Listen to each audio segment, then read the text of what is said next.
Howdy, y'all. It's Kathy from Rust Paper Scissors, and I'm here today to do a flip through of this blank journal that I was going to put for sale on my Etsy shop. And then I have a quick little tutorial on some of the rusted elements that I use in my journals.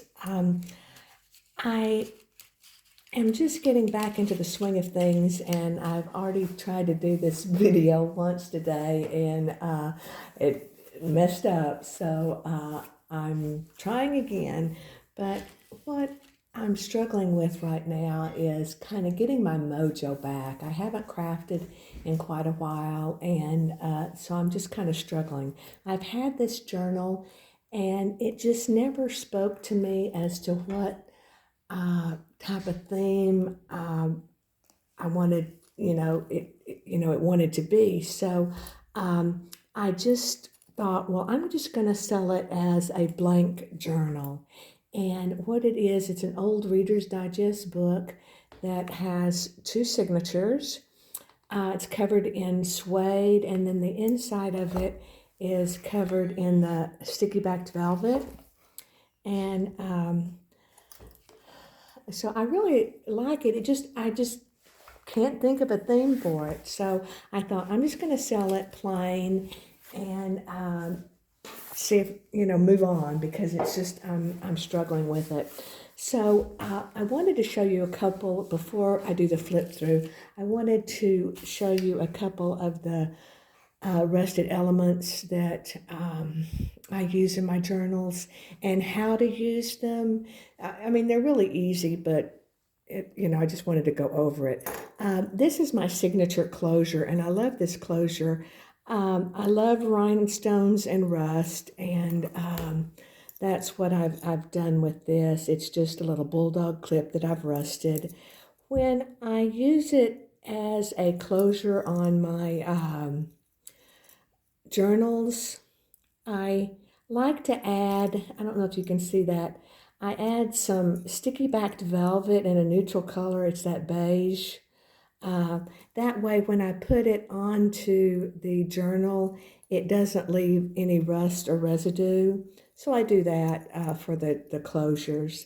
And then again, that's just an up close picture of the closure. But that's my favorite closure. I love those. They work really well. And one of the things that I was going to show today was using the ribbon crimp. I use them on the side of the signature cover a lot of times to add a charm, or this one I added some rhinestone. And that's another thing I wanted to talk to you about today, was taking an item and, repurposing it. That's what we do a lot of times in the junk journal, is just repurposing items.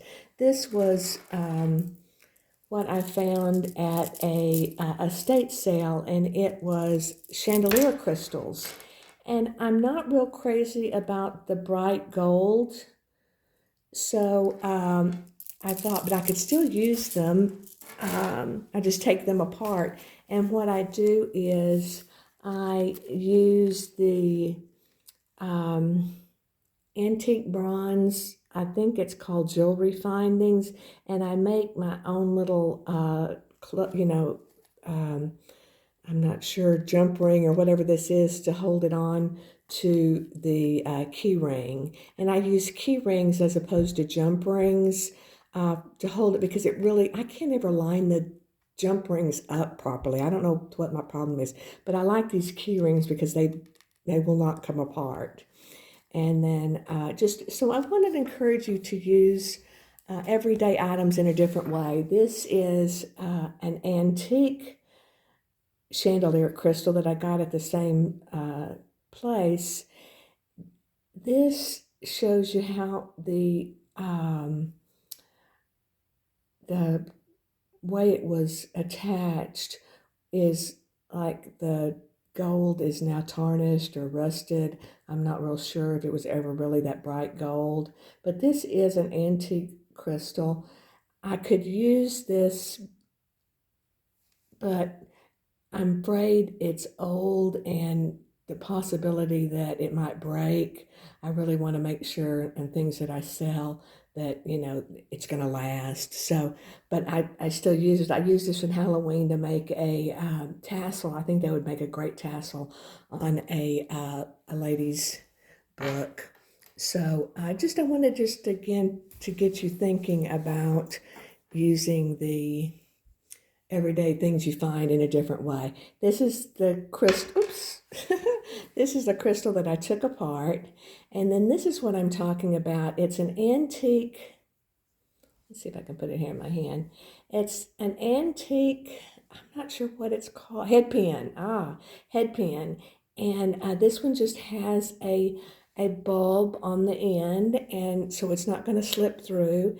And what I do is I find a hole, and then I'm just going to take, I'm afraid I'm blurry. I'm going to take it through the hole, and then I just pull it up. And then I take my round nose pliers. Well, actually, I'm going to cut it off first. I'm going to trim it down just a little bit because I don't need that long of a wire. And it just takes a minute to break that off. I say that and then it won't do it. Hold on, I'm going to stop my video just a second. Okay. Then all I do is I take my round nose pliers and I grab the end of it, and I'm just going to roll it down and make a loop. And then I keep rolling it. So there, now I have a loop that I can hang this onto my, what is this? I call them key rings. I'm not exactly sure what they're called, but you just clip it on there and then you twist it around and it's not going to come loose. And then we're going to add it right here to the journal cover. And usually it's pretty easy. Let's see if I can do it. If not, I may have to turn the machine off again. And if I can get it to where I can,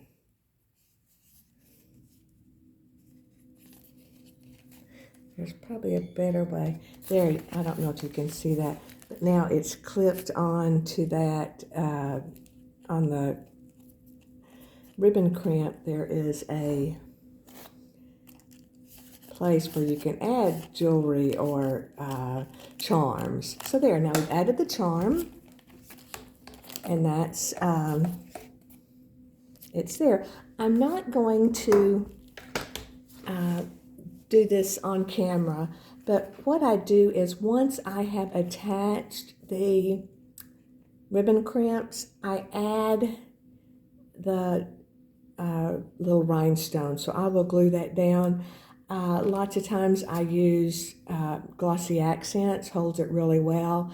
You can also use double-sided tape, will hold the rhinestones, but I'm not going to do that. But I just want to show that I've gone back to selling these in my Etsy shop, and the ones, if you want the rhinestones, I will sell them together, but I don't put them together, if that makes any sense.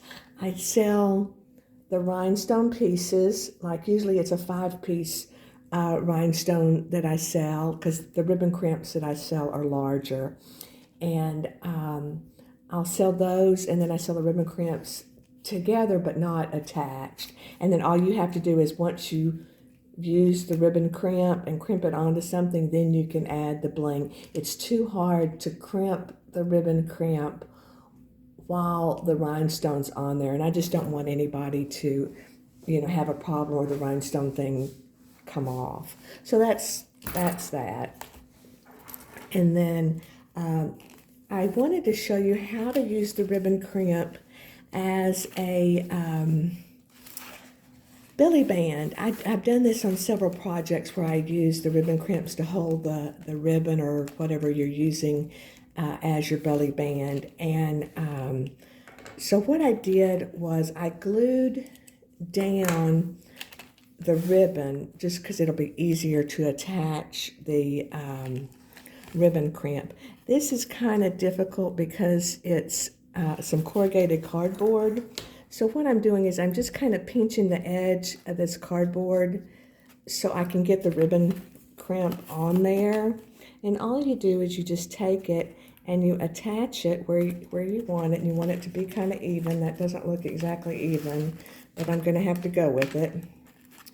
Okay, and then all you do is you take your pliers and I just crimp the edge. And then now you have a belly band that is secured. And if you take a tag, you can put tags in there. So it's a quick, easy way to add your belly bands. Or if you had something you wanted to flip up, you could do the ribbon crimp. There's just many things you can do with them. You can add, like I say, charms or ribbon, like on this. Oh, I guess it's not in here. I'm sorry. You can add ribbon through this hole, or you could add a charm to that, like I did on these. So that's that. So that's the little tutorial that I wanted to do on using the rusted elements. I wanted to also talk a moment about taking, again, the everyday objects and using them in a different way. And what I do is when I go to like a thrift store or even garage sales, a lot of times you can find costume jewelry. And I found this and I thought it was beautiful, very unusual. You open it up and it's a watch. And I thought, oh, that would be so pretty. Oops, that would be so pretty on a journal, covered the right size. This might be too big. But the other thing to think about is when you're looking at jewelry is the chain.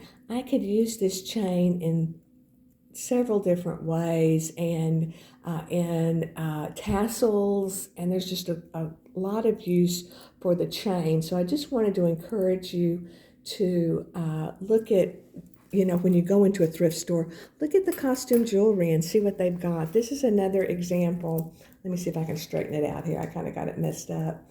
Of a little necklace that I bought. Again, I wanted to use this as part of a tassel. And then you can use these individually or as a group. But again, you've got some wonderful chain to make another tassel with. This was an example. I'm not sure what this is called, but it's some kind of little rhinestones. And I thought that would be beautiful again on a journal cover, maybe with some lace or just fabric, and you can push them together and make it however you want and glue it. Again, you could use the little rhinestones in a tassel. There's just many different ways you could use that, and I thought that was beautiful. I thought this was a pretty pin. Again, I would clip the closure off, and again, you could use it as a topper for a journal. This was, again, an example of maybe just using bits and pieces. This was a costume jewelry that I found. Let me put it down and see if you can see it a little bit better. And I wasn't really crazy about it, but if you look at each individual item, that's beautiful. That would be beautiful on a tag. That would be beautiful on a journal. This would be beautiful on a journal. So there's 1, 2, 3, 4, 5, 6, 7 different items that I could use out of this one necklace. So, and again, you could use the chain. I like the silver, so I use a lot of the silver because I do the rusted metals. And this is the last thing I'm going to show you. When I saw this, I didn't really know what it was, but I bought it, and then I read the tag, and it's called belt jewelry.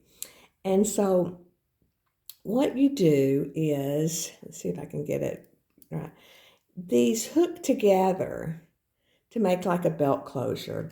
And I thought, oh, that would make a perfect closure for a junk journal. If you put a ribbon, see it has the two little things for a ribbon to go through. You could tie a ribbon around there, and then you could put this down on your journal if you had enough room with, you left your ribbon, and then you've got a closure. So it opens up or it closes. So I thought, oh, that is really neat. And, what a fun item. And it was just $5.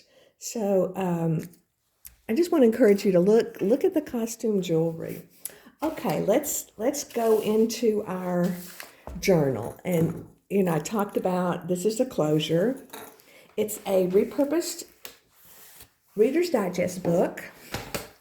It has two signatures. It has the lace and the chandelier crystals along the side. You open it up, and this is some lace from my wedding dress, so it's kind of vintage now. And then there's just two blank tags in there, a library tag, and then I think that's an inventory tag. And then I'll flip through the pages really quickly because it's blank. It's all tea-dyed. There's a lot of tuck spots. There's a lot of pull-outs. There's different types of paper, math paper, a lot of writing spaces, some writing paper, dictionary paper, just typing paper, ledger paper. This is some ledger paper from the early 1950s. This is some graphed paper that's like drafting graphed paper.